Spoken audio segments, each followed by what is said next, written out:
बुलढाणा जिल्ह्यात अंगणवाडी सेविका आणि मदतनीसांनी विविध मागण्यांसाठी आंदोलन छेडले आहे।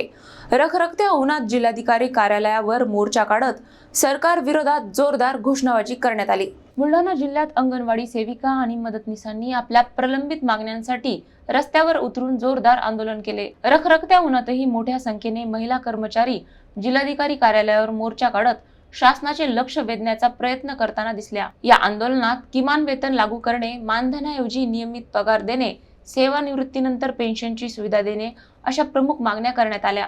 यावेळी आंदोलनकर्त्यांनी सरकार विरोधात जोरदार घोषणाबाजी करत आपल्या मागण्यांबाबत नाराजी व्यक्त केली। अंगणवाडी कर्मचाऱ्यांचे म्हणणे आहे की अनेक वर्षांपासून त्या कमी मानधनावर काम करत आहेत, मात्र त्यांच्या मूलभूत मागण्यांकडे शासन दुर्लक्ष करत आहे। त्यामुळे आता आंदोलनाचा मार्ग स्वीकारावा लागत असल्याचे त्यांनी सांगितले। दरम्यान प्रशासनाने या मागण्यांकडे तातडीने लक्ष देऊन सकारात्मक निर्णय घ्यावा अशी अपेक्षा आंदोलनकर्त्यांनी व्यक्त केली आहे। ते आम्हाला वेतन लागू करावं आणि आम्हाला पेन्शन लागू करावी आणि आमचं ते FIRS बंद करावं, नाहीतर 4Gचे मोबाईल द्यावेत त्यांनी। आमच्या एवढ्याच मागण्या आहेत।